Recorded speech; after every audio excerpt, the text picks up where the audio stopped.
So next வந்து நம்ம என்ன பார்க்குறோம்னா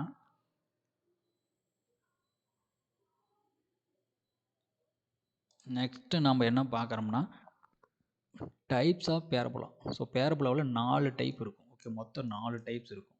ஓகேவா? ஸோ இது ஒன்று இப்படியும் வரையலாம். ஓகேவா? ஒன்று இப்படி இந்த சைடு வரையலாம்,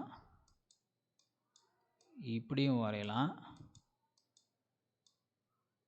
இப்படி வரலாம். இதுதான் 4 டைப். ஓகேவா? 4 டைப்ஸ் இருக்கும். ஸோ இப்போ இந்த சைடு ஓப்பன் ஆயிருக்கா, இந்த சைடு 4 ஓப்பன் ஆகுதுன்னா 4axன்னு எழுதிக்கணும். எந்த சைடு ஓப்பன் ஆயிருக்கோ அந்த ஈக்குவேஷன் 4ax. ஸோ ரிமைனிங் மீதி என்ன இருக்குது, ஒய் இருக்கும். ஸோ அதுதான் y² = 4ax. இப்போ என்னது, இந்த சைடு இருக்கா 4ax, எக்ஸ் சைடு தான் இருக்குது, எக்ஸ் ஆக்சிஸில் தான் இருக்குது. ஓகே, இது எக்ஸ் ஆக்சிஸு, இது ஒய் ஆக்சிஸ், எக்ஸ் சைடு தான் இருக்குது எக்ஸ். ஸோ இந்த நெகட்டிவ் இந்த சைடு போனால் எல்லா வேலையும் இங்கே 0, இந்த பக்கம் போகிற எல்லாமே நெகட்டிவ். ஸோ அப்படின்னா மைனஸ், மீனிங் இருக்குது y². ஓகேவா?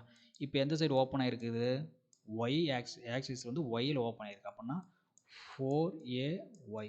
ஓகேவா? 4ay. ஸோ பாசிட்டிவ், எல்லாமே பாசிட்டிவ். ஸோ பாசிட்டிவ் தான் வரும், இங்கே பாசிட்டிவ் தான் வரும் எல்லாமே. சரிங்களா? எந்த ரிமைனிங் என்ன இருக்குது, எக்ஸ் இருக்குது. So x². ஸோ அதே மாதிரி இது என்னது, கீழே ஓப்பன் ஆகிருக்கு, டவுன்வேர்டு ஒய். ஓகேவா? So minus downward 4ay. Y side open ஆகிருக்கனால 4ay டவுன் சைடு. ஸோ இப்போ எந்த சைடுனா மீதி என்ன இருக்குது, x². Okay, x² = -4ai. இது rightward, this is a forward. ஓகேவா? Forward open, backward open, upward open, downward open. So 4 type. Okay, இது is the forward open. Okay, backward open, upward, downward. ஓகேவா? இது 4 டைப்ஸ், மொத்தம் 4 types. இதை base பண்ணி தான் ஏசினா எந்த சைடு ஓப்பன் ஆகிருக்கோ அது 4ax, இந்த பக்கம் எல்லாமே பாசிட்டிவ், அதனால் பாசிட்டிவ். ஓகேவா?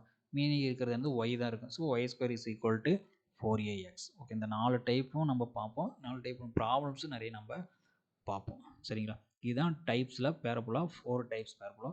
ஸோ ஓகேங்களா, இதை ஞாபகம் வச்சுக்கணும். இது ரொம்ப முக்கியம் நம்மளுக்கு. ஏன்னா இதை எந்த ப்ராப்ளம் எடுத்தாலும் ஃபஸ்ட்டு எடுத்து நம்ம இனிஷியலாக இதை தான் ட்ரா பண்ணுவோம். ஓகேவா? ஈக்குவேஷன் கொடுத்துருந்தாங்கன்னா இனிஷியலாக நம்ம இதை ட்ரா பண்ணால் தான் நம்மளால் ப்ராப்ளத்துக்கு வந்து சால்வ் பண்ண போகும். இப்போ எந்த சைடு ஓப்பன் ஆகிருக்கோ அது எக்ஸு. ஸோ ரிமைனிங் இந்த பக்கம் லெஃப்ட் சைடு எழுதிக்கிறீங்க. ஓகேவா? ஸோ சப்போஸ் ஒய் ஆக்சிஸில் ஓப்பன் ஆகிருக்கு அப்படின்னா 4ay. ஓகேவா? ஸோ ரிமைனிங் வந்து எக்ஸ் இருக்குது. So x² = 4ay. இதுதான் வந்து ஈக்குவேஷன். ஸோ நம்ம அடுத்தது வந்து பார்ப்போம், எப்படி இந்த 4ay எப்படி நம்ம கண்டுபிடிக்கிறோம். ஸோ அப்படிங்கிறத வந்து நம்ம ஃபர்தராக வந்து சில இதில் அடுத்த இதில் பார்ப்போம். Okay, thank you.